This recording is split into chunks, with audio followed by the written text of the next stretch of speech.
Oh, we're about to get started, and it is my honor. My name is Maria, pronounced Maria, but you can call me Ernest. I am excited, earnestly excited to be with you all this evening. Welcome to your Women's Fund. As we say here, your focus is our power. And part of that focus and part of that power is your participation. So we ask you this evening to not only communicate in the chat and to put your questions in and make sure everybody knows that you are here, share any information that you want, but also please participate in our polls. The first one is in front of you right now. There will be several tonight, and we do listen, we do pay attention, and your comments inform the work of your Women's Fund. And talk about participating, Daniela and team. Let's talk about all these amazing community partners who are co-hosting with us this evening. I know that's a lot of logos. That's 43 nonprofit partners who are inviting the mayor with us to this town hall. We are so very, very grateful. So very, very grateful. Stronger together is what we are. And we thank you all for your partnership. So, do we have Madam Mayor on yet, or do we just have, I know we have the huge team. I didn't see her quite, there she is, Madam Mayor. Welcome, and thank you so much for being with us for our third annual town hall with you to focus on women and girls in the budget. Before I hand it over to you, Madam Mayor, may I express in name of all of our partners and all of our board members, our team, our staff, the 8,000 some people who follow us, we thank you for your service. Congratulations on your reelection. And I know that gives you even more time to work with all of us in your no wrong door, great service to your community. So we greatly appreciate you. If all of these attendees focuses our power, your powerful focus on women and girls and families in the Miami-Dade County budget that you'll be presenting to the commission is definitely a huge service to our community. So without further ado, we thank you and we welcome you, Madam Mayor.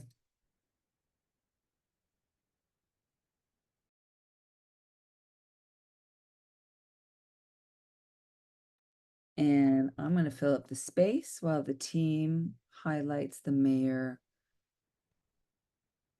And there's probably something going that I don't understand. So let me say hello to everybody else who's here until the mayor takes over from me. I know that the mayor is going to be here with her amazing team tonight because it's always teamwork that makes the dream work.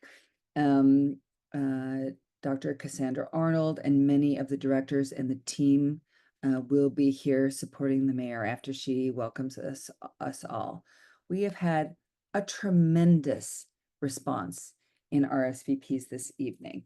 There will be many hundreds of us, and I have to give real credit to the mayor and her team for making everybody believe and understand that government is here to serve and that our voices are important and that you do want to hear them, Madam Mayor. So we thank you for that as well. Once again, this is the third annual town hall where we focus on the Miami-Dade County budget. There will be hearings coming up as well, where anybody can come from the public to speak in front of the commission and in front of Madam Mayor, and we'll be posting those dates soon. So I just wanted to inform you, the mayor is on. She's just trying to be visible. I'm not sure if we can elevate her to panelist because she wants to unmute and address the amazing crowd.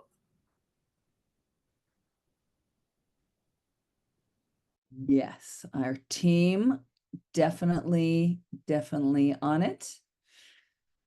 Thank you, Dr. Arnold. Of course, we are so excited. Oh, we know if anybody All right, can I deal think with us, so. Madam Mayor. She understands what it is to produce something. Excuse us and welcome. I hope you heard your welcome. I am thrilled. Yes, I heard all of it, and I tried to speak and couldn't get in. And then twice, I am finally. Yes, yes, yes, yes. We're here. Okay. Hello, hello. Let me try to do it so I'm not looking at myself, which is the left, and try to look. There we go. Okay. Third year. Great. Very excited. Thank you for doing this. And we have many audiences for the budget, but really, I have to say you're my favorite. So, we're very aligned. You're always focusing on the things that really matter to the community and to me. And so it's really a joy. So thank you for organizing this and for joining. And Myra, thank you for what you're doing for the Women's Fund for women and girls in this community.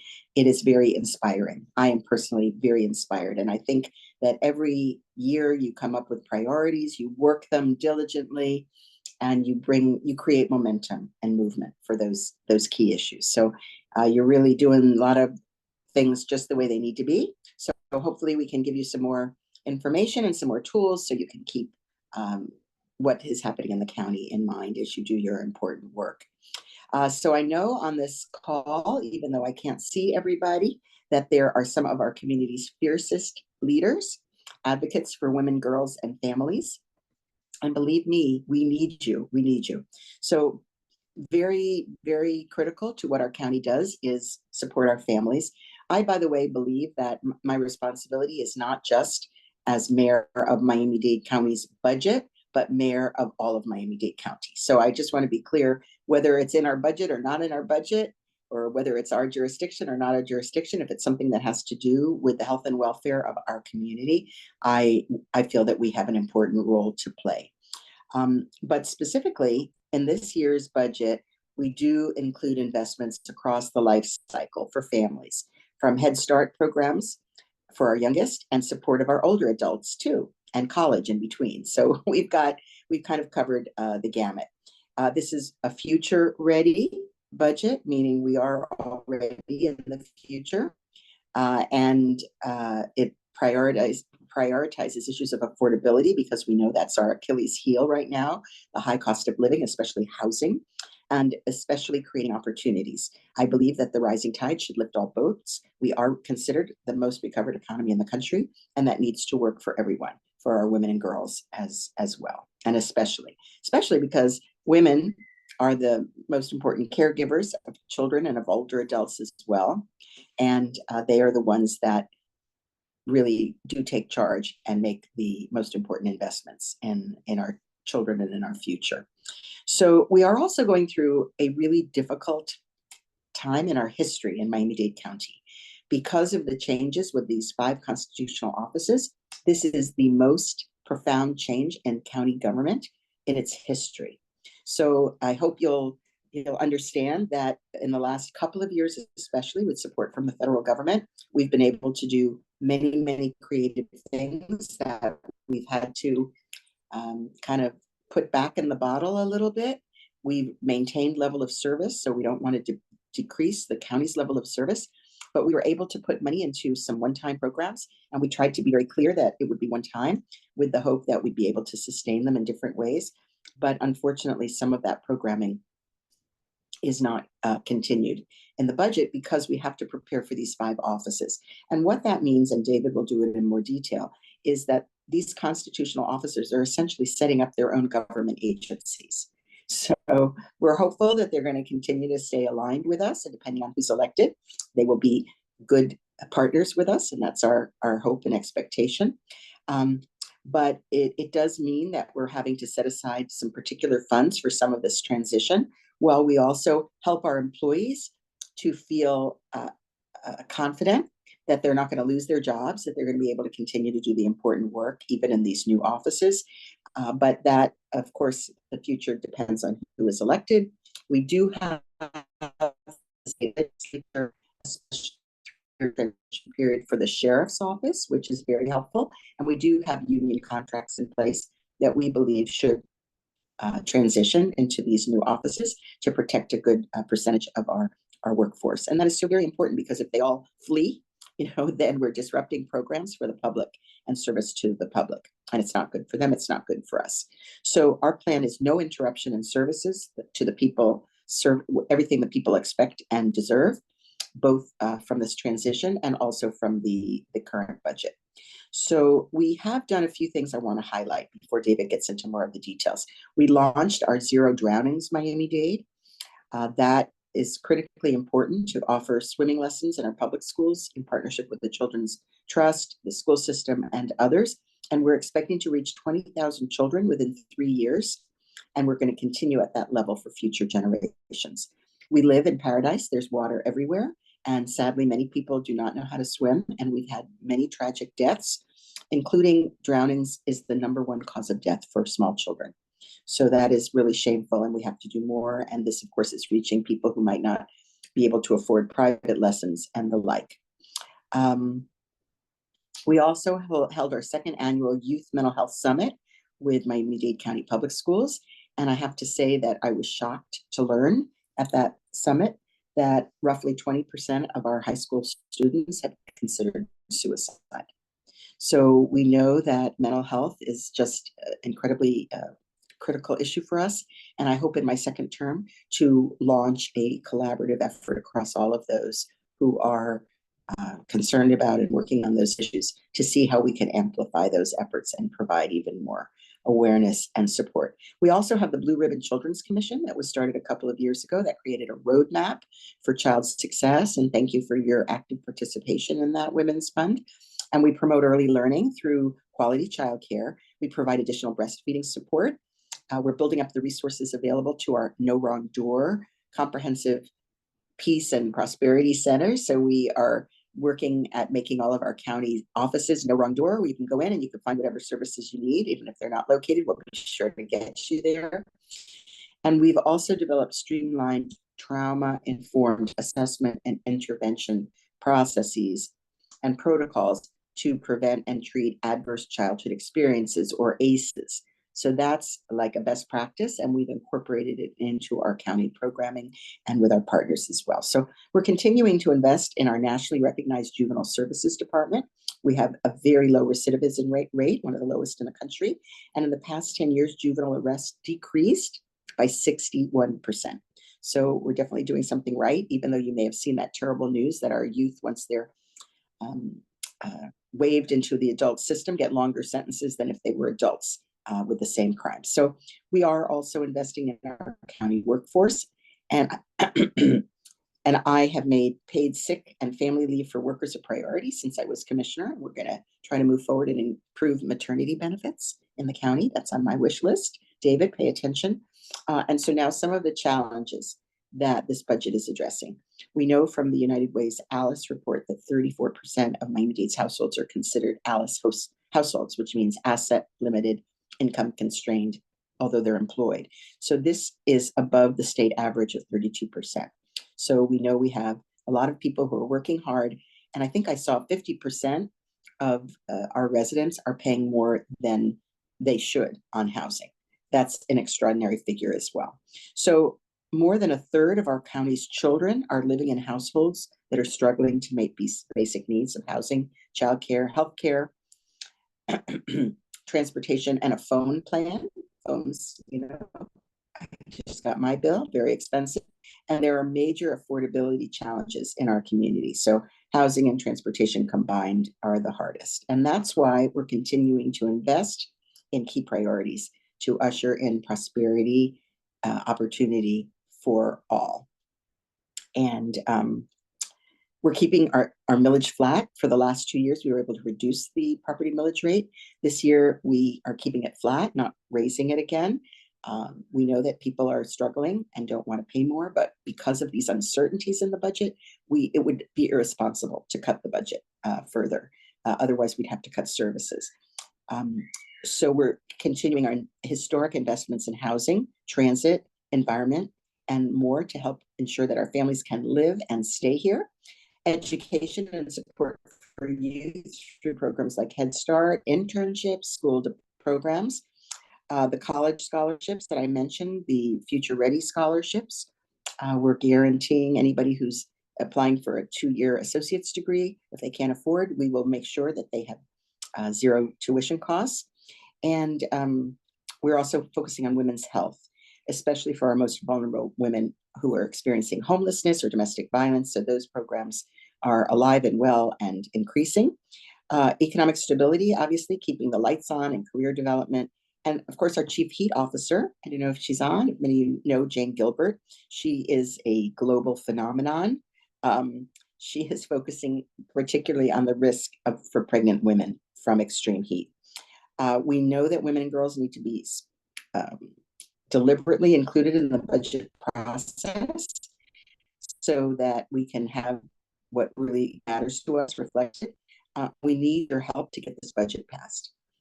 This is a tricky year, as I say, because many people were hoping to get additional funding, which we don't have.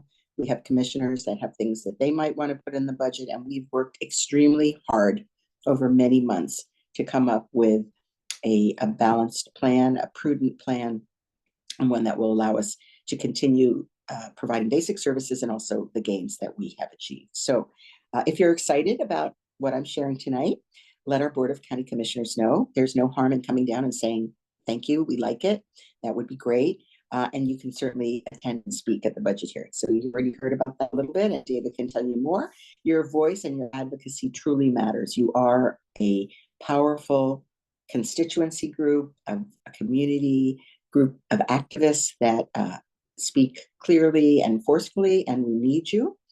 And now I'm going to pass it back to Cassandra Arnold, our Deputy Chief of Equity and Engagement. And she oversees our resident services, and she is, of course, one of the many fierce women leaders on my team. And by the way, I have over half women leaders in my leadership team.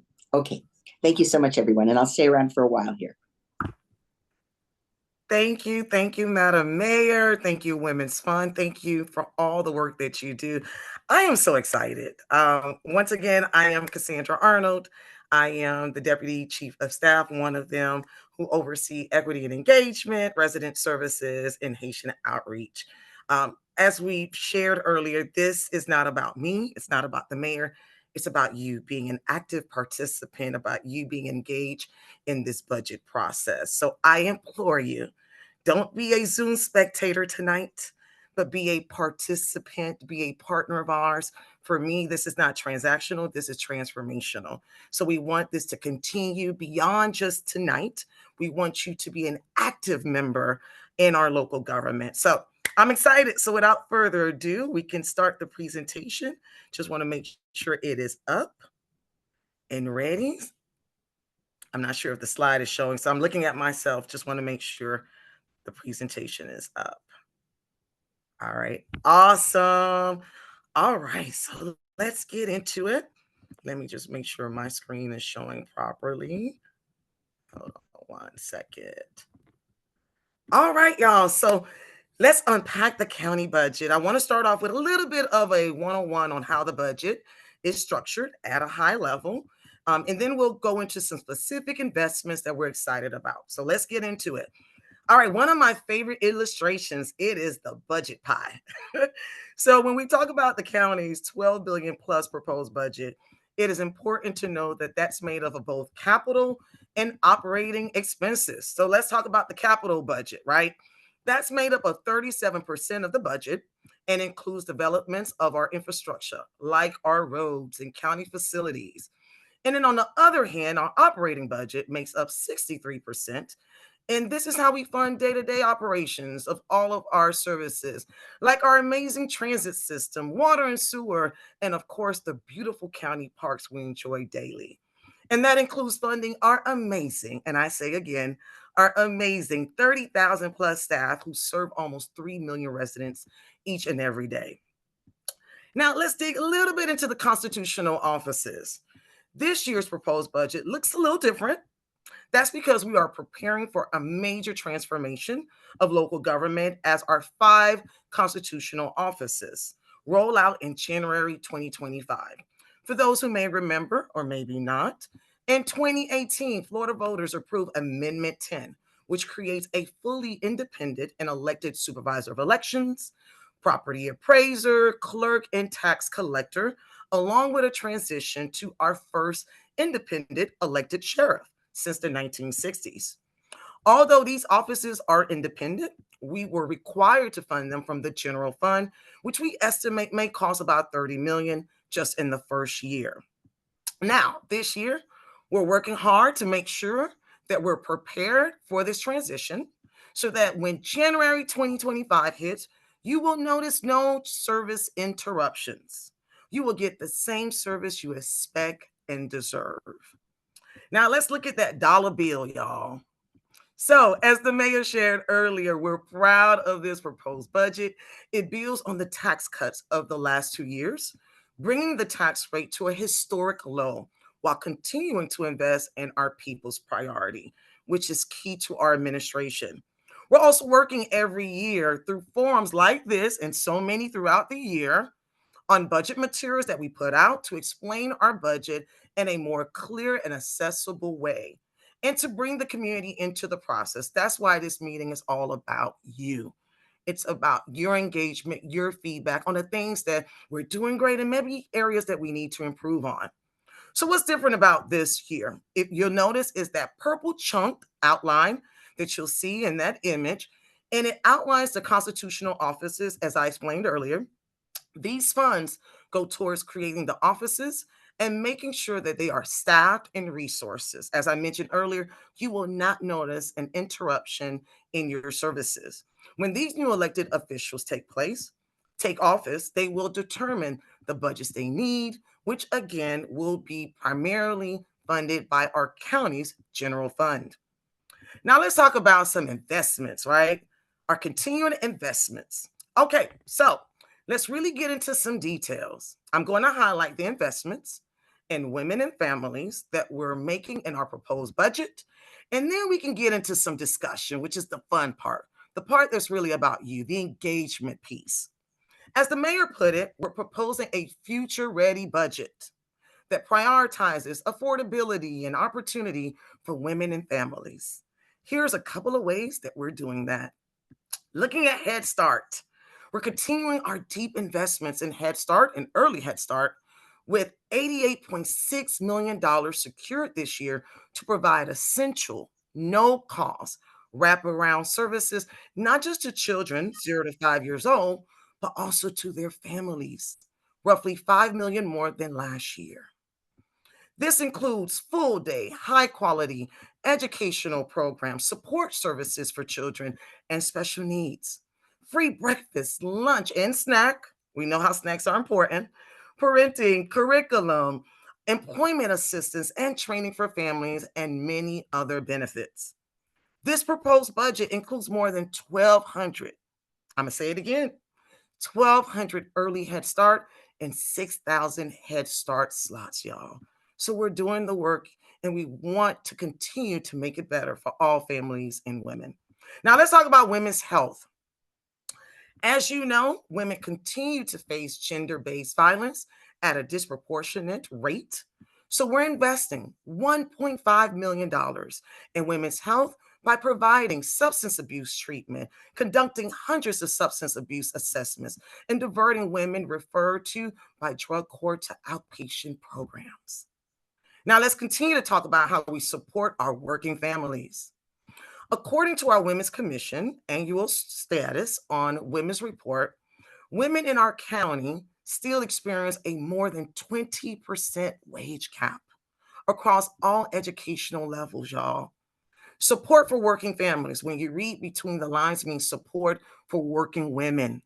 That's why we're assisting more than 20,000 low-income families to pay for electrical costs through the Low-Income Home Energy Assistance Program and the FPL Care to Share program, helping nearly 200,000, I got to say it again, y'all, 200,000 people through Community Services Block Grant Program, which helps with rent, nutrition, employability skills, and training. We're funding the Emergency Food and Shelter Program for families who are experiencing or at risk of homelessness, which we know is a major issue, not just throughout the county, but throughout the United States. and providing career development and supportive services for about 150 farm workers and their families through the Farm Worker Career Development Program. Now, it's all about economic mobility, right, for the most vulnerable.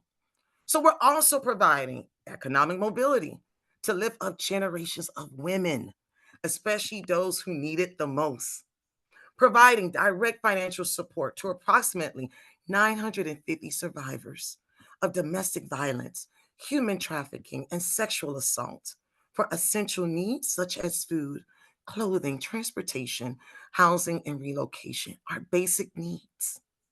Partnering with Career Source of South Florida to deliver employment-related services, providing case management to approximately 1,200 veterans and their families through veterans benefit claims to the VA, providing after-school programming for approximately 40 youth and young adults. We love our youth, ages 15 to 22 through the Youth Success Program.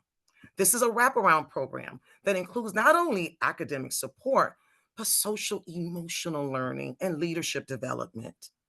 And last but not least, providing hundreds of older adults with in-home care, helping them to stay in their homes rather than a facility.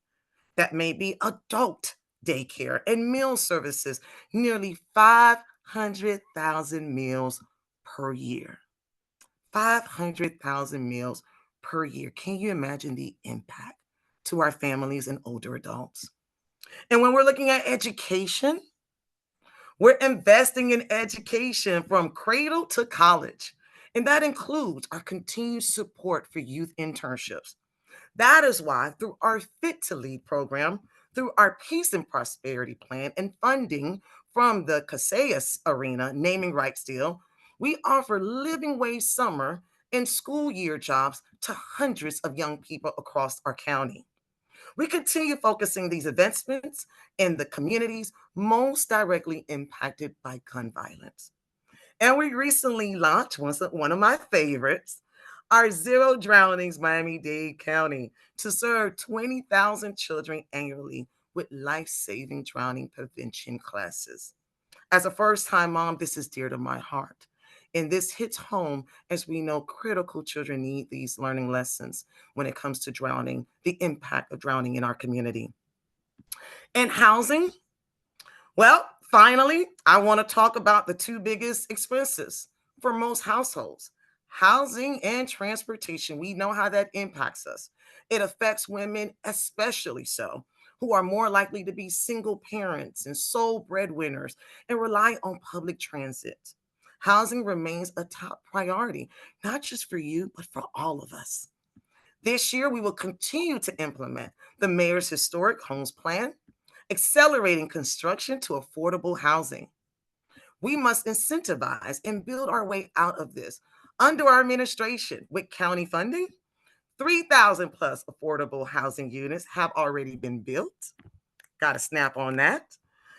8,700 more are underway. Overall, we continue advancing the goal of adding 32,000 total units. Meanwhile, we continue providing relief for renters and homeowners by continuing to fund the Office of Housing Advocacy. Now, transportation. In transit, we're continuing to fund the SMART program. The South-Dade Transitway will complete construction this year and start service early next year. The longest electric bus rapid transit system in the world, y'all. Something for us to be proud of. The Federal Transit Administration has proposed $264 million for the Northeast Corridor in next year's federal budget, a critical project to better connect our community. And we are moving forward on the North Corridor, thanks to federal earmark funds to complete necessary studies while we continue working closely with FDOT, Federal Department of Transportation. Florida, Department of Transportation. We updated our bus network after 40 years to get more people, more places, more frequently, including the weekends. We continue listening to feedback from our riders all year long to continue improving the system. Also exceeded pre-pandemic ridership, y'all, and just passed straw ballot with overwhelming support of expanding our public transit system at nearly 80%. The millage and fee adjustments, let's talk a little bit about that. So let's go over some other adjustments being made in this year's proposed budget, and then we can pivot into our conversation. The millage chart. Well, we know property taxes are a significant revenue source for our government. And each year, the county and its municipalities decide on the millage rates or tax rates for the next year. Here in the county, we all pay the countywide operating millage. That's fire rescue, and libraries have their own operating millages, and those who live in unincorporated Miami-Dade or UMSA pay a separate millage to fund services that the county provides them.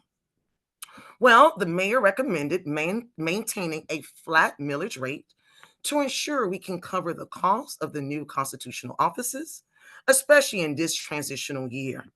And thanks to the tax cuts of the past 2 consecutive years, the tax rate is already historically low, the lowest since 1982. So what's next? Well, we're hopeful that after tonight's presentation and Q&A, that you'll be able to better engage with our proposed budget. And that is why I want to share just a few more ways that you can do just that. So as the mayor mentioned, budget hearings begin this week, and we are looking forward to seeing you. It's important that our county commissioners also hear your thoughts, ideas, and support for this budget. If you like what you heard or have additional input you want to give to the commission as they get ready to vote on the proposed budget, come to the formal budget hearings on this Thursday, starting this Thursday, September 5th, and on September 19th. They are held at the Stephen P. Clark Government Center Commission Chambers. But I advise you, get there early. Try to get there around 4 p.m. and sign up to be a speaker. With your support, we will get this budget passed and make sure that women and families are included in this budget. I am so excited. Thank you for this privilege. We want to make sure that we see you on Thursday. So thank you, Women's Fund and the amazing partners on this call. And now I'm going to turn it back to our amazing Women's Fund leaders to take us to the next part of the agenda. Thank you again. So, as you said, Dr. Arnold, the next part of the agenda is about the people who are our attendees. Yes, poll number 2 is up. We thank you for your participation. We thank you for the incredibly active chat.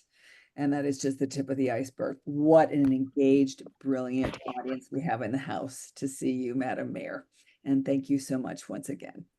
I do want to thank, none of us can do any of this without not only public support, but also private support. So we have 4 pillars, and our leadership pillar is Littler, the law firm. And we thank them for their support and enabling all of us to be here with you today. So now everybody should have finished their polls, and we thank you for that. And we're going to go on and we're going to start elevating some of the questions. Lots of people have been wanting to ask questions tonight. I'm going to ask our team. We have Rose Martin, who's going to ask a question. I know that Sandra Dennis is going to ask a question, so I'm going to ask the team if they can start bringing some of these folks on. Arathi Ramappa and Tina Brown. And we'll start with those questions and then start taking them from the Q&A. So team, if you can go ahead, Viv, and if Rose Martin, it can be spotlighted, that would be just terrific.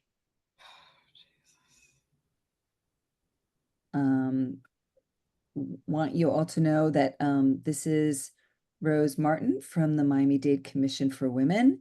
We collaborate with not only the 43 logos that you saw today and all of the co-hosts for this evening, we also collaborate very closely with the Miami-Dade Commission for Women. So Rose, I'm going to ask you, there we go. I see your camera is on, and I'm going to unmute you as well and ask you to go ahead and please ask that first question. Good evening, Madam Mayor, and the best group of powerhouse women in Miami-Dade County. My name is Rose Martin, Vice Chair, Miami-Dade County Commission for Women. As you know, we are an advisory board to the Board of County Commissioners, to our Madam Mayor, and other county officials on issues that affect women and girls. In 2016, the Miami-Dade County Commission for Women recommended more support and funding for the Coordinated Victims Assistance Center, CVAC, a Miami-Dade County one-stop shop center for survivors of domestic violence, sexual assault, dating violence, and human trafficking. Specifically, the commission recommends that the county establish 2 more CVAC locations in areas of the county where they are most needed so that services are more easily accessible to victims. We are elated to see the proposed allocation for the acquisition or construction of county government facilities to bring services closer to local communities in the budget. Can you expand upon any plans to ensure that any additional CVAC locations adequately service areas of need? Thank you so much, Rose, and thank you for your wonderful service and leadership. CVAC is so very important. I actually started my career in the domestic violence world. I established the first hotline for domestic violence victims, let me see, in 1982 in rural Georgia, just to say. And of course, I've been very actively involved and concerned throughout. So I know the importance of CVAC, and I did, as a commissioner, lobby for the expansion of CVAC. And we are finally moving ahead in partnership in South Dade with an additional CVAC site in partnership with Christie House and Mujer. And we're, looking at doing a walkthrough and so on. So I'm very hopeful that in short order that will, what's it called? It has a wonderful name. I know there's a ribbon cutting that is happening for that facility. So our Community Action Human Services Department, very active. Of course, we do also have our own domestic violence programming that is supported also by Domestic Violence Oversight Board. But I think the co-location of services is so critically important. I would like to have another one in another part of the county. And so let's work on that in the coming year. See where, really it's important to do it in partnership because we don't have a lot of funding for capital. We can't just build a building or even necessarily rent our own building. So co-location is what it's really all about. So if we can find a partner organization in another part of the county, then we can similarly expand there. We also have this no wrong door approach that I mentioned. It's not just for county services, it's in partnership with our community partners. So we're inviting people into our no wrong door centers to provide services there. And we can also take our services to other people's organizations. So we want to create a seamless system across the county, and especially for victims of abuse and violence. That's terrific. Thank you, Madam Mayor. In the chat, you have the CEO of Christie House, Amanda, the CEO of Mujer, Susie. Thank you very much. Apparently the ribbon cutting is on November 1st. So lots of excitement around that. It's amazing. There's no question. Stronger together. It's not about funds. It's about doing things right. That's absolutely amazing. Talk about other amazing community partners.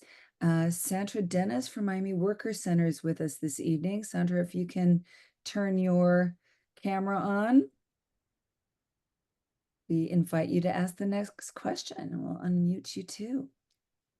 Welcome, Sandra. There I am. Good evening, everyone. My name is Sandra Dennis. I'm the Executive Director of the Miami Worker Center. Thank you for your hard work and efforts, Mayor Cava. Our question is started with a statement. Black and brown mothers with small children experience the highest rate of evictions, not just for Miami-Dade County overall. Having a child is the #1 predictor of being evicted. In the budget, there's 1 million allocated for an eviction diversion program with a small caption that says, a grant is being applied for. The question is, should that grant not be guaranteed or not come through?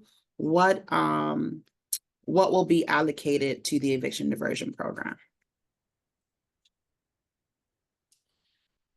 So Sandra, thank you so much for the incredible work that you're doing and with the whole consortium of organizations. And, you know, it's taken some time to get the actual data, and I'm looking for it right now because it's quite impressive. And I do want to say that this was envisioned as a pilot by the county commission. It was not put in the budget for recurring dollars. You know, it was funded with American Rescue Plan, which was one-time funding. And obviously, we need this service. It's making a big difference. And I just want to try to find the numbers if and you might have them at your ready, but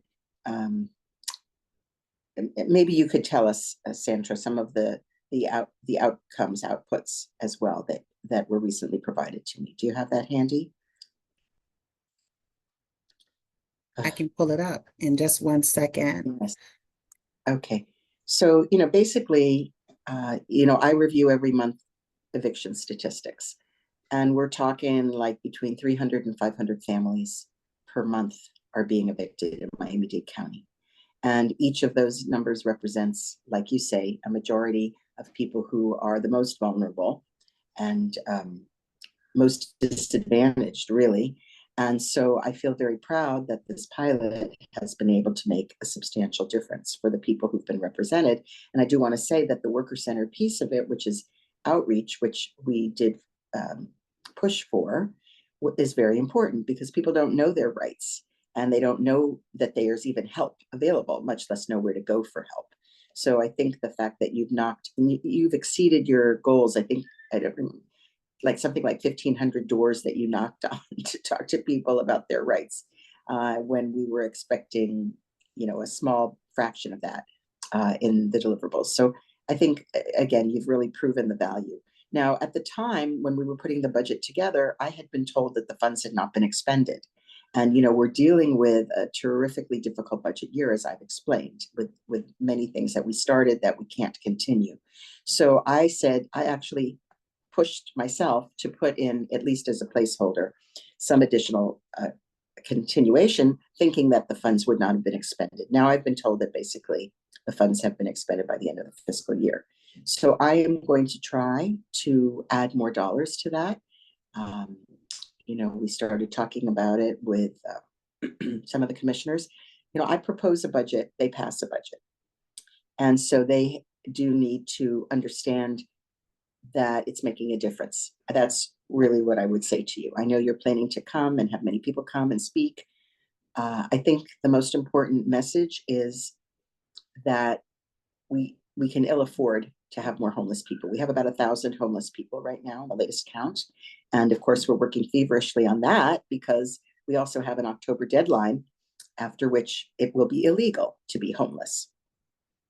So everything that we can do to keep people from adding to that homeless list, right, is good for them and it's good for us. It's good for the whole community. So I think, you know, coming in and really speaking to that, and we're going to do our best. You won't see it in the budget that we put out on the 15th, and we can't do a change memo at this moment, but we're looking to put it in what we call the second change memo in advance of the September 17 hearing. And as far as right to counsel, which I know has been your focus, and you, as your little QR code says right behind you, I just don't think the commission is there. I just don't think that there is the will or the money, available funds to do that now. And we certainly want to support every way that we can, bringing in additional dollars to add to the representation. You know, I'm a former legal services attorney myself, and I did evictions myself. And I know very well what that does. It can prevent evictions outright, and it can also delay evictions, which creates enough time for a dignified transition. And of course, we have our Office of Housing Advocacy with Dolores Holly as the director, and they are doing an amazing job, I think, handling, you know, hundreds of cases per week, helping people as well. So I think the partnership of the community groups, the legal services, our housing advocacy is really critical in this difficult time as we build up a greater supply, because we're also investing heavily in building more housing. And you're going to see, we're going to roll out some additional programming in the fall. Thank you so much, Madam Mayor. I have to exclaim how heartening it is to have a leader who understands the details and goes so far into the weeds in benefit of us all. Thank you for your service. Very, very much. Okay, so I have a little text message from Alex Ballina, our Housing and Community Development Director, and he wants me to give you a little preview of some of the things to come. One of them is that we're looking to expand the homes program in our 2.0 version that will provide some additional rental assistance. Now, it's not a huge sum, but obviously, and we do have rental assistance through the Homeless Trust and others, but we know that that's a critical part of it as well. And also to make up when people have rent increases that they obviously cannot afford, some gap funding as well. Thank you so much. And thank you, Sandra, very much. We're going to ask team, can you spotlight Arathi Ramappa, please, with our next question?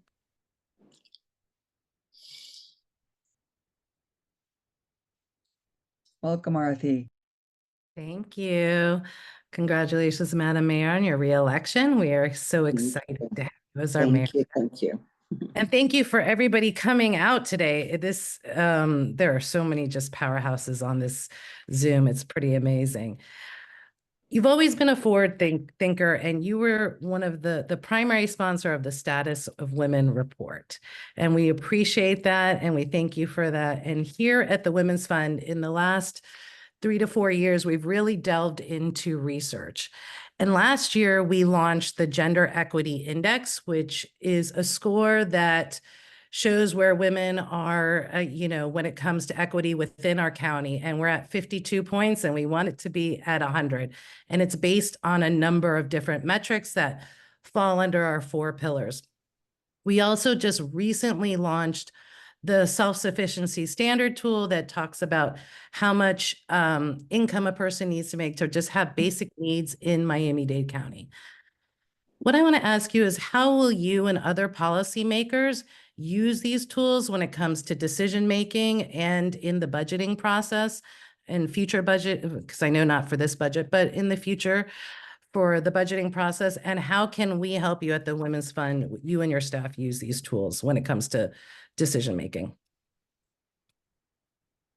Well, thank you so much. And for the visionary work that you're doing, I just have to say, I'm CA going on 16 this month, and I've been working on these issues of redefining self-sufficiency for us now. So I just have to sort of laugh to myself, because I was one of the first to adopt the women's self-sufficiency, or the self-sufficiency standard, and try to get it to be utilized in Miami-Dade County. Oh yes, I've done a lot of work, but it's very heartening to know what you are doing, and that's great progress for public awareness and action.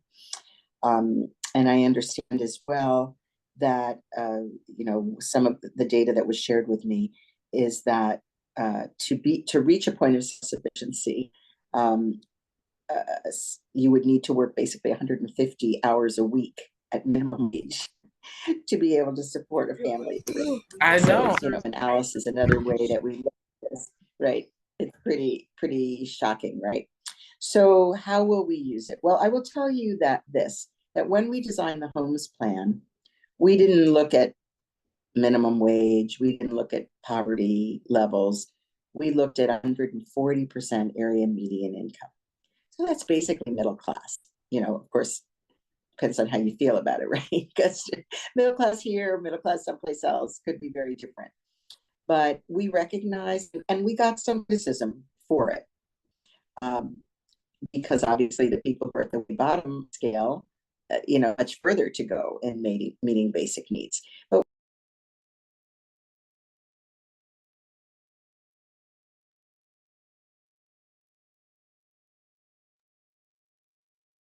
looks like we have a connection issue with Madam Mayor. Let me check one More time quickly. I'm going to say Okay. Dr. Arnold. I can't go back, right? Can you hear me? Yes, we can now, Madam Mayor. Can you hear me? Okay, good, good, good. Sorry, I don't know where I went. But I think bringing that awareness to county programming, I know we have Sonia Grace on. Maybe I could turn to Sonia for a minute. She's our Director of Community Action Human Services Department. And, you know, to the extent that we have flexibility, we need to be able to provide services to a larger pool based on these standards.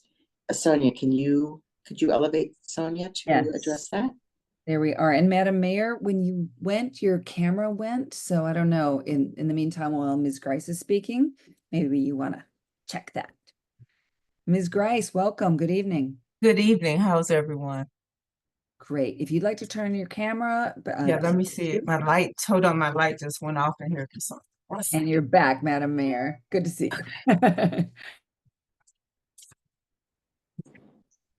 Could you repeat, because you were Sonia, it breaking doesn't up. matter if Can you just repeat the question? Sonia, I wanted you to Breaking up. talk about, yes, Sonia, I wanted you to talk about how we serve people, not just at the minimum income level, but at the self-sufficiency level, knowing that the cost of living is so high and minimum wage and so on doesn't meet our needs. Could you speak to that?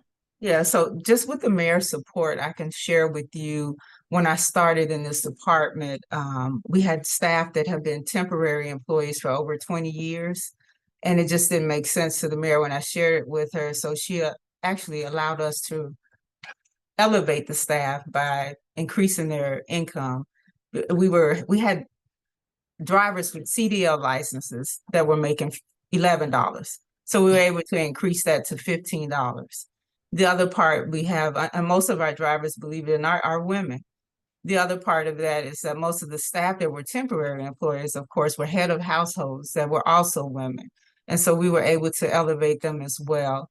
We continue to do these things. We have job developers in our No Wrong Door community resource centers that assist our constituents with applying for employment, but of course, employment that's sustainable, that will allow them to have a sustainable income. The other part, we just recently started working with Career Source to assist us with our women that are in our domestic violence shelters to streamline the process of obtaining employment. As you know, most of the victims that are coming there most likely are not unemployed, but they're fleeing a stressful life.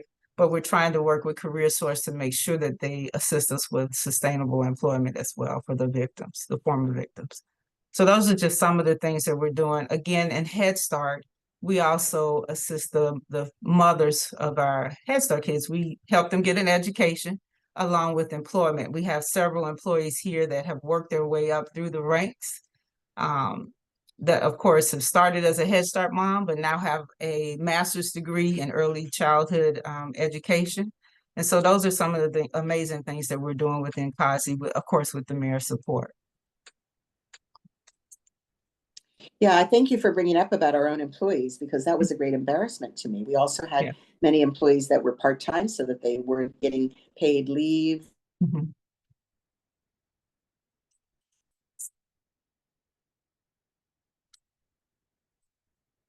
Is she freezing or is it just me? Yes, I believe. Yes. Okay. That's why I had to repeat. Okay. Issue, yeah. Okay. Thank you, though. Thank you for that information. And thank you so much, Arati, for your So, question. Really appreciate it. Excuse me, could we ask Alex Bagina to speak a little bit about how we're incorporating those issues in our housing programs as well? Terrific. Team, we're going to ask. Alex is on, I understand, somewhere. Alex Bagina. Yes. Yes. Alex, if you'd like to. There we go. Yeah. Welcome. Good evening, everybody.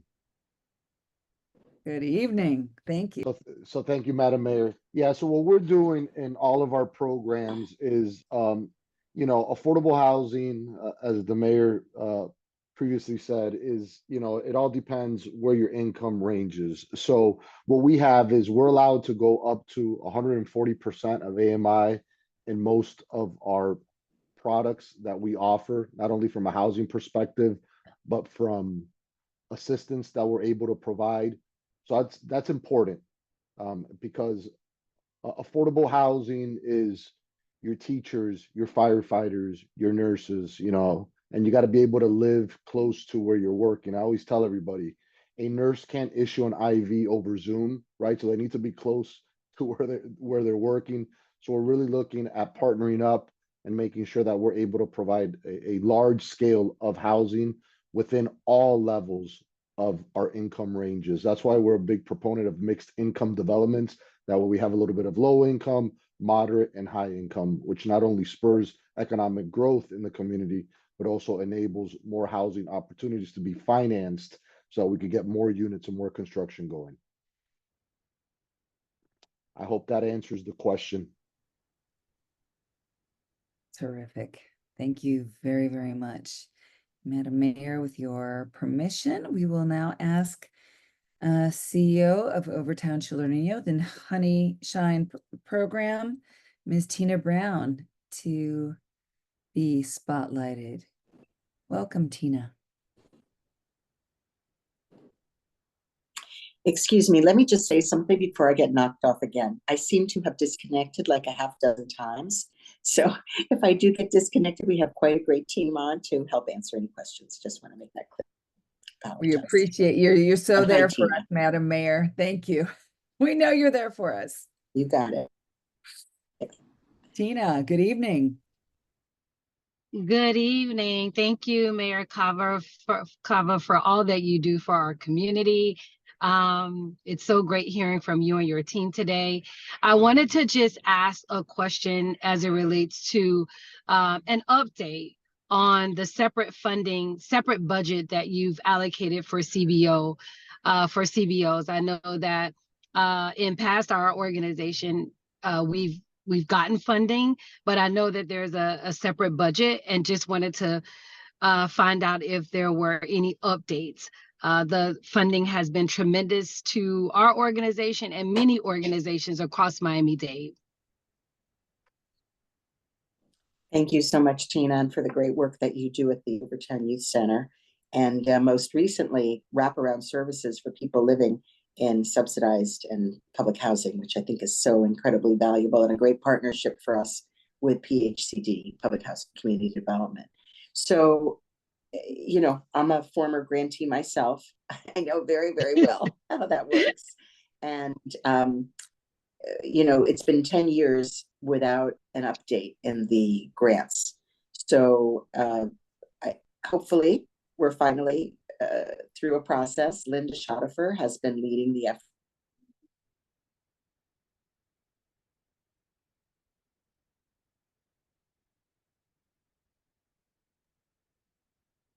I think we lost her. Yes. I'm back. I think. Surprise. So, Oh, she's back. So we'll be releasing recommendations within the next month or so, and then there'll be an appeals process, and then it'll be in the next fiscal year. So all of the current grantees will be extended yet again, and that's in the budget. Okay. David, could you confirm that, please, and any updates? So actually, this is a good transition to David Clark, if you could speak to. Good evening. Yes, Mary, I can confirm. Currently, the process is still ongoing. The extension of the existing programs are in the budget while we wrap up the process and give, at the mayor signs a recommendation that goes to the board for their consideration. And then at some point, probably mid-year through the year next year is when everything transitions over to the new program. And as you know, it's under the cone of silence. So, I'm talking at a high level. So, yeah.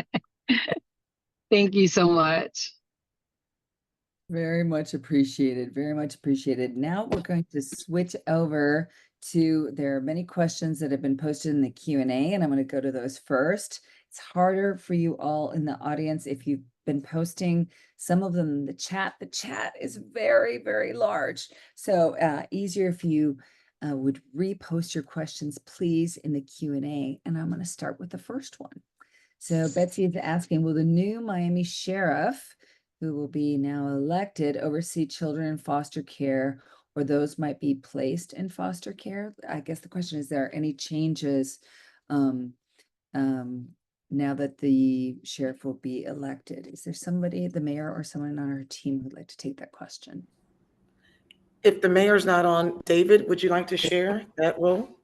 Sure. Or is it still on? No, Oh, I'm she is on. sorry. I'm back, and I will tell you. Yes, I mean, I used to run the foster care and adoption and child welfare system. I will tell you, the police function will be at the sheriff. The Department of Children and Family functions will still be there. So really, the county does not have a particular role to play in the child welfare system than additional services that we provide and wrap around. So you shouldn't really see a change, other than it will be the sheriff, other than the police, on the police side of things. Thank you so much, Madam Mayor. On to the And next. I'm gonna maybe get off because it's so frustrating. I keep disappearing. We appreciate you so much. Again, you are very present, Madam Mayor, and I know your amazing team will follow up with the remaining questions. Tanisha Avent from March of Dimes is asking, can you please provide a little more detail on the plans to offer paid family leave? From the mayor's team would like to take that question. Please unmute. Well, this is David Clockfelter again. There is no new program for paid family leave. There is an additional for employees, but there is no program outside of that for, if that's the specific question. Okay, I believe it's so. Tanisha, if you want to add anything else later in the Q&A, I'll get to that as we go through if you want to add anything. This is somebody who's anonymous, that's indeed. Considering Miami is a city with many basic challenges, how do you measure the ROI of purely cosmetic construction like the arches by the Arched Center? Is there someone on the team who would be able to take that question? So I'm sorry. I heard it, but could you read that question one more time, please? Yes. Considering Miami is a city with basic challenges, how do you measure the return on investment of purely cosmetic construction like the arches near the Arched Center? That's a good question. I mean, I honestly don't have a response on what the ROI would be for their project, that project that's being referred to. But I mean, I could provide more details regarding the Arch and how they operate and maintain the facility. But I mean, I could also follow up with a response.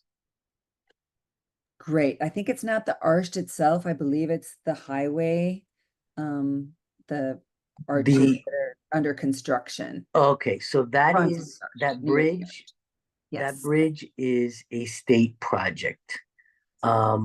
So that the state, again, implement and is building that project. As far as a return on investment, obviously the flow of traffic is pretty important for that bridge. There is a major congestion problem going to Miami Beach. From what I can see, it directly has a much quicker path from the airport, once it's built to the main place where most traffic is heading.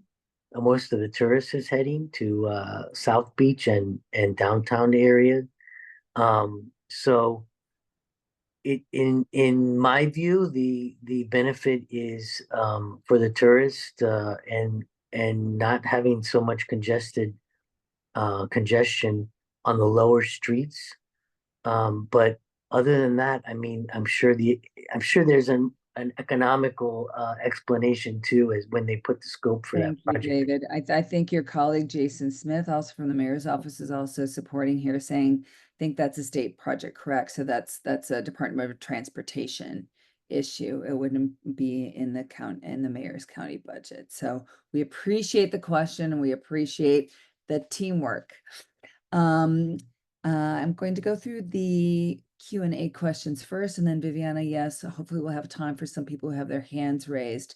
So Arjana is asking, how can we as citizens propose project proposals for funding to the city of Miami? I'm gonna ask who from the county wants to answer that. I don't know if there's, maybe the question is for the county budget, which this team would be able to attend. How does a regular citizen ask for something to be included in the let's say county budget? We could take that. Well, the process actually required by state statute and our code, we do have budget town halls, and that is the opportunity to hear from the public. Besides that, you can always call me in my office. During the year, I get a flurry of emails from a lot of different people. So david.clotfelter@miamidade.gov. But there is a process, and of course, the end of the process is the budget hearing September 5th and September 19th this year, where you come and be heard and let the commissioners, decide if there's any changes. Thank you so much, David. I think the next question was very similar. Why can't the community be involved with the budget creation from start to finish, and what steps can be taken so the community can be empowered to truly understand the budget and what power we actually have? So maybe you, David, could let everybody know what your specific role is. And I will add that it is forums such as these. There are forums in the community that go and explain the county budget as well. And we could just encourage more and more of those. David, do you want to give what your title is so people who can reach out to you? Sure. My title is Director of Office of Management and Budget.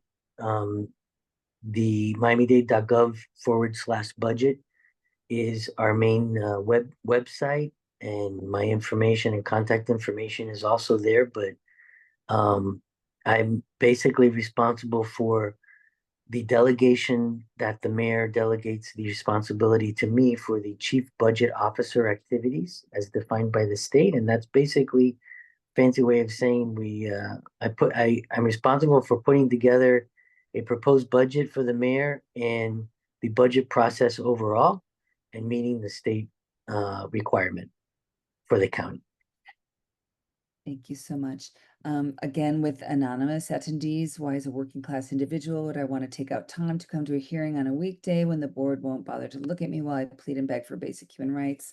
Michael Clarkson, who recently passed, believed that town halls and budget hearings create apathy in communities. What outreach efforts are used to acquire metrics on what the people need and want? Let me take a moment to honor Michael Clarkson, an amazing leader in our community who I personally feel very tender and want to thank him for his incredible service to our community.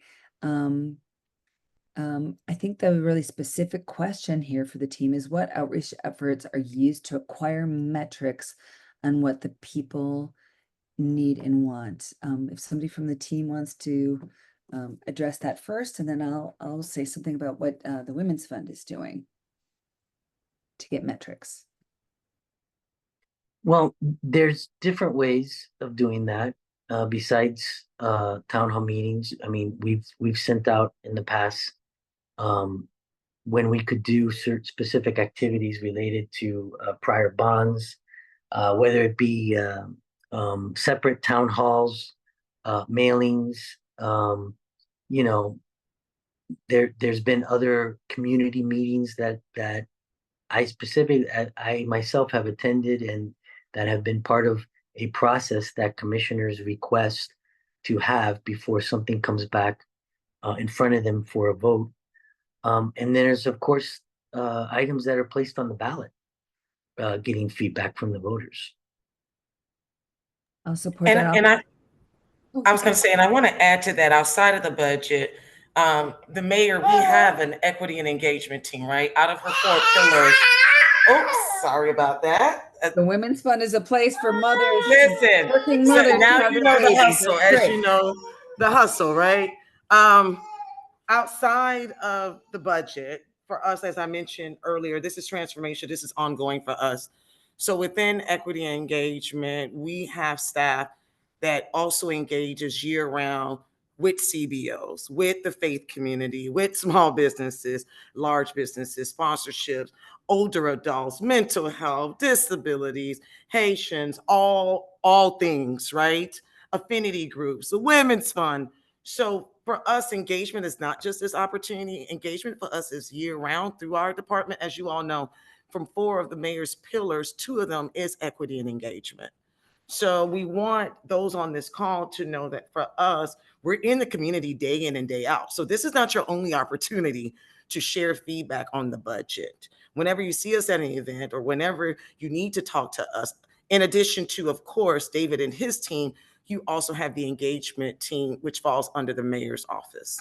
So I just wanted to share that for anybody who's not familiar with the ongoing engagement and outreach that we do year round.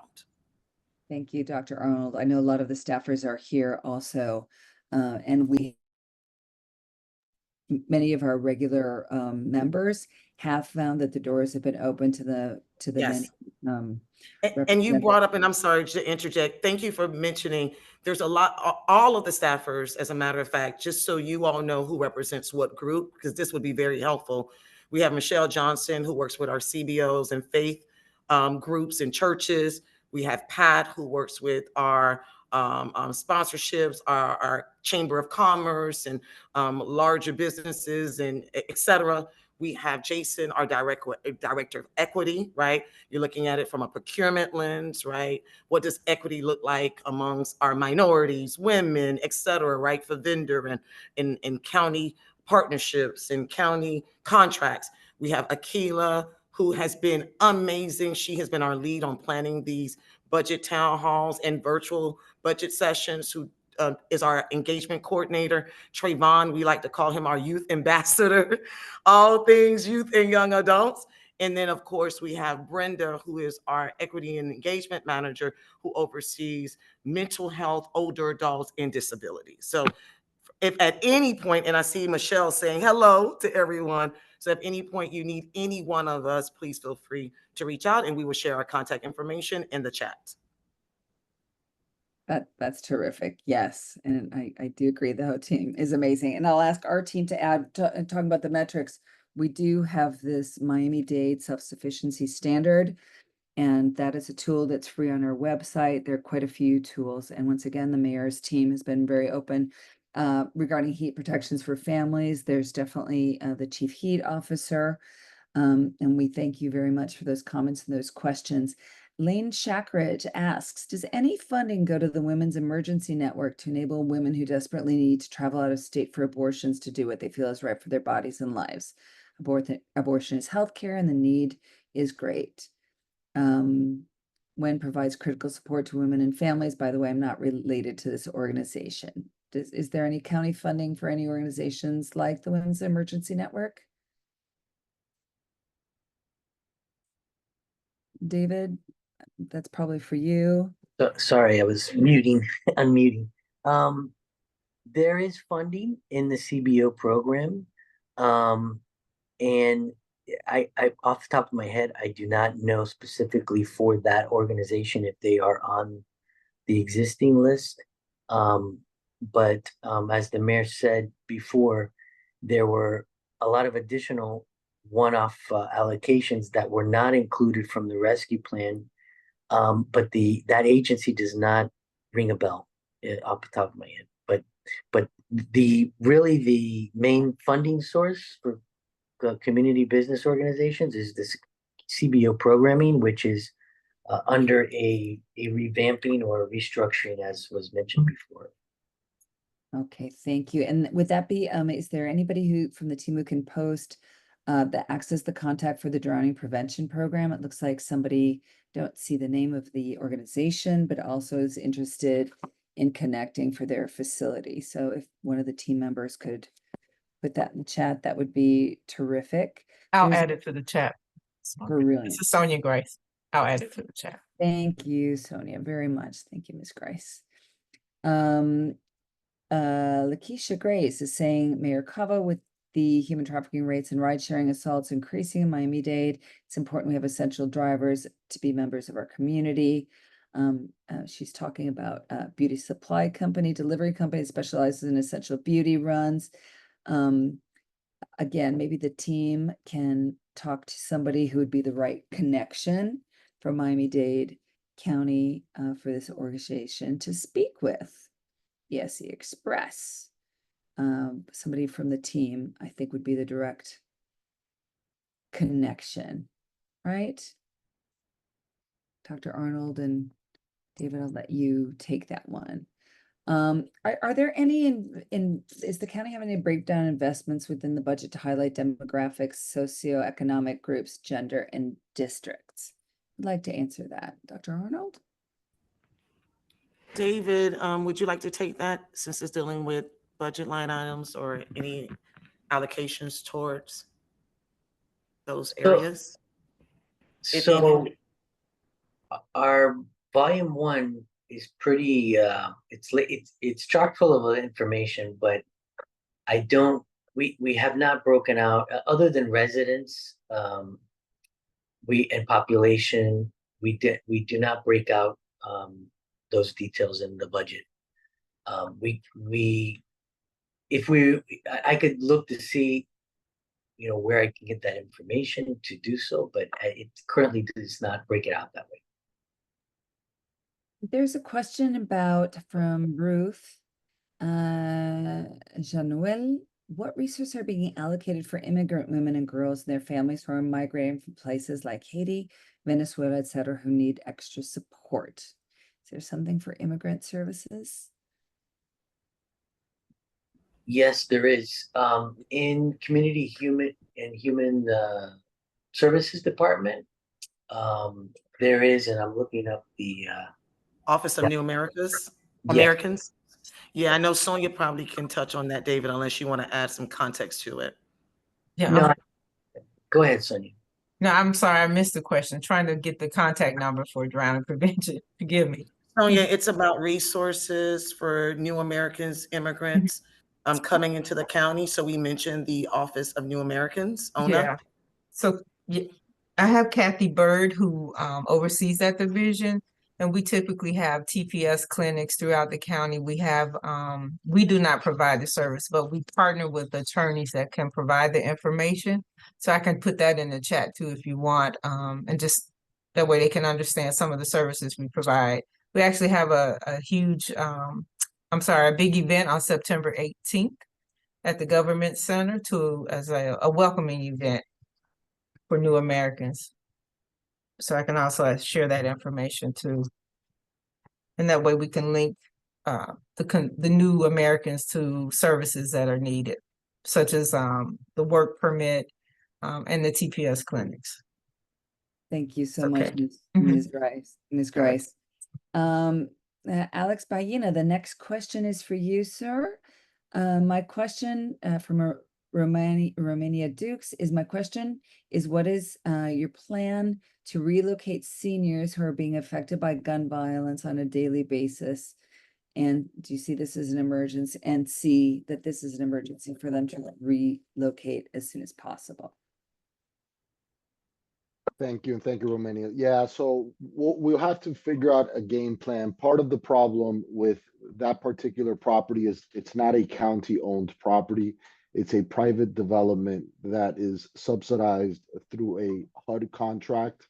But I'll contact you tomorrow so I could understand what the situation is, what the current situation is. We could work with the police department and we work with HUD to ensure that your issues are being addressed. We obviously do not want our seniors or anybody in this community to be in a situation like that.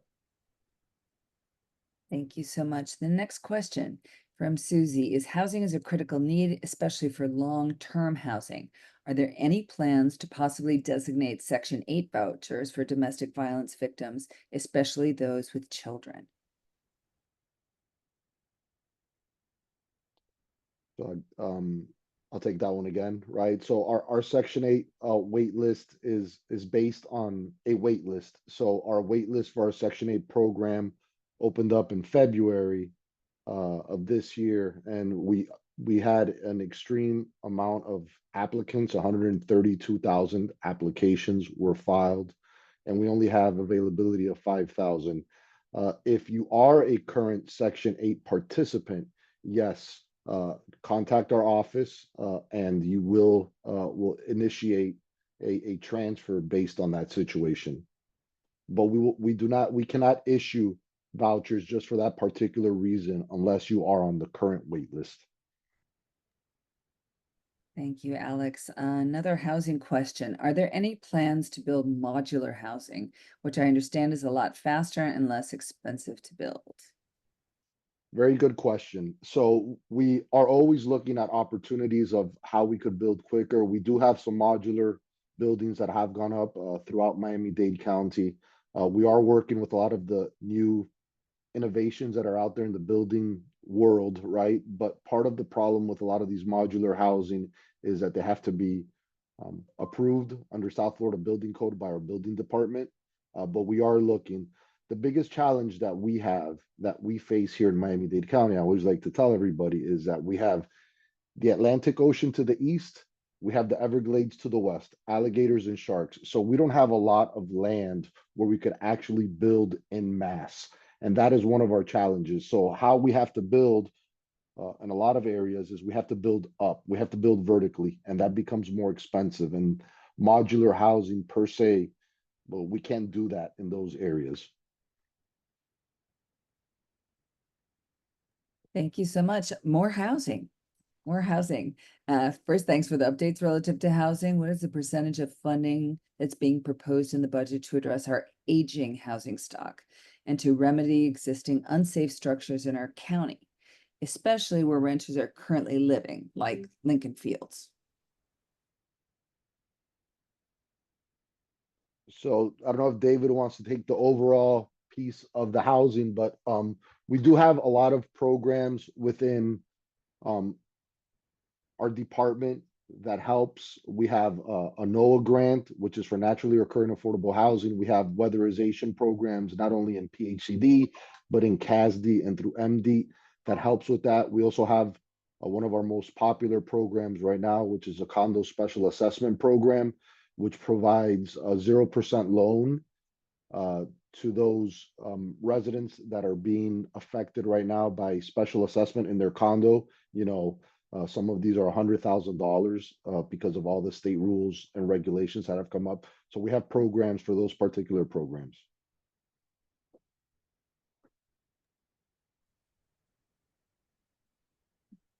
Good, David?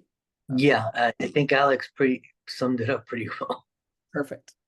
Perfect. So on to the next. We've got lots of questions. Our mayor, along with his administration, along with the host of partners, are doing a really great job connecting and exposing residents to job opportunities.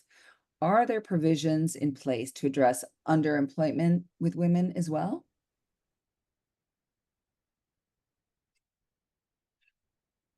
I don't have specifics, but there are multiple programs.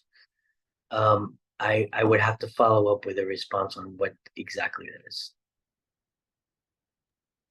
These are terrific questions. I love it. Nobody's getting no softballs here. Actually, that makes me think that I'm not quite as surprised as I should be as well. I know that we're we're increasing some of the support for especially early child learning educators, what the business community usually calls childcare. We consider that as a huge impediment to women's economic mobility, and being women who are primarily providing the care, trying to address underemployment in that area. But Daniela, you have me thinking as well. So we thank you for that brilliant question. We all need to continue digging to the bottom of that. Very important. Christina Acosta asks, do other counties in the country have such amazing data about the self-sufficiency standard? How does ours compare to others? And do you keep track of investment impact? So I'll answer the first part of that question because actually the Women's Fund and Viviana Alvaro Pacheco, my colleague here, put together that self-sufficiency standard with data that the University of Washington provided for Florida. We understand that they have not done that for all of the states and all of the counties yet.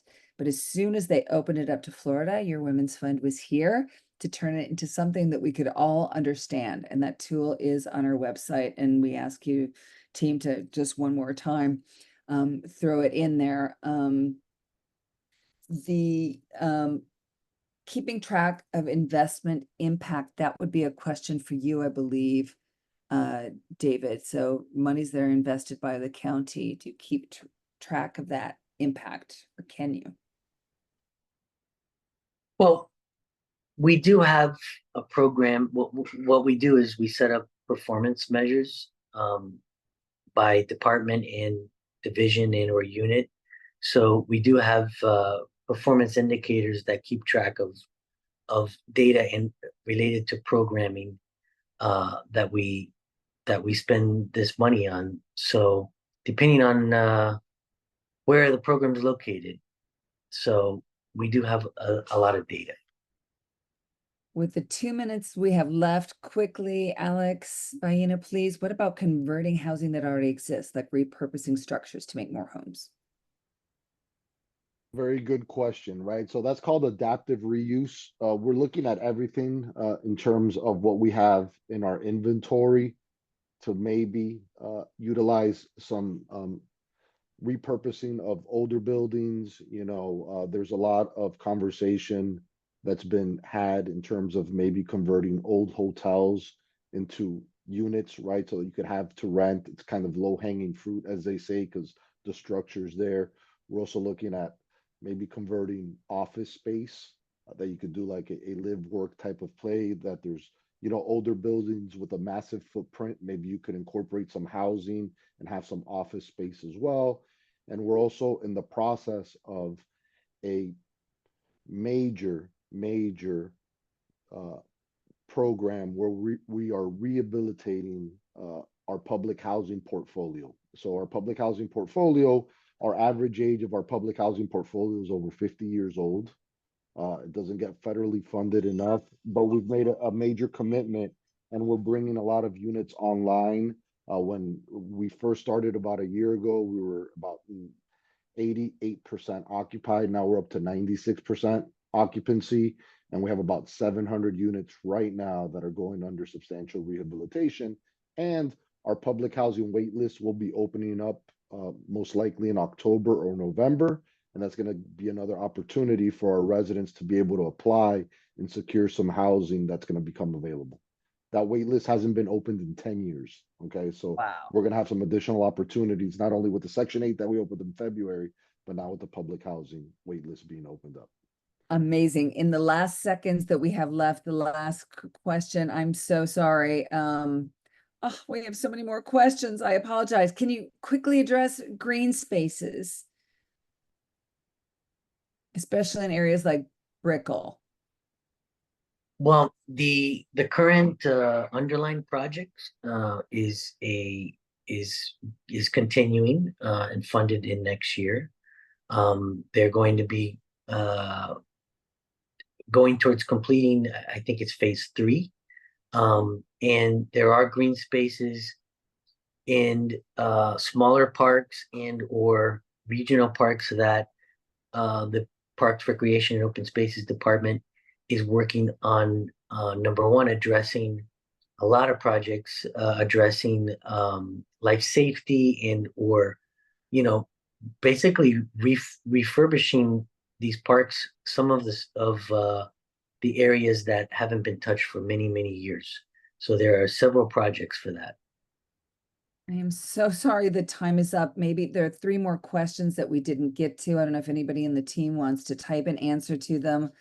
I am very excited that there's been such a response. With the 15 seconds we have left, I have to thank the team, the mayor's team. Madam Mayor, thank you so much for all that you have done. This recording will live on the Women's Fund website and on our YouTube. I know that I'm going to need to listen to it more than once because there was so much great information, amazing questions. And I'm truly sorry we can't get to the very last questions because we are already out of time. These are your opportunities here. These dates are Miami-Dade County public budget hearings.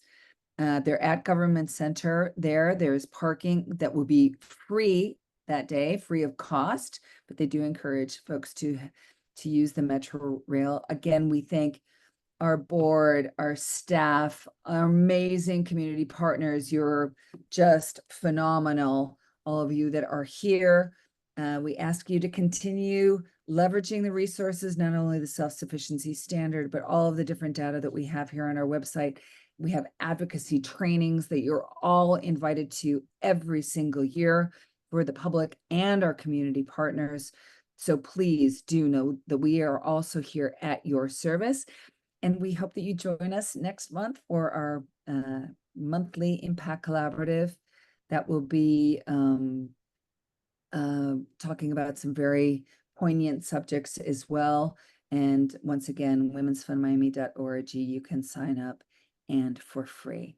So once again, sorry to be a minute and a half overtime. I wish you all good rest. Your focus is our power. Thank you.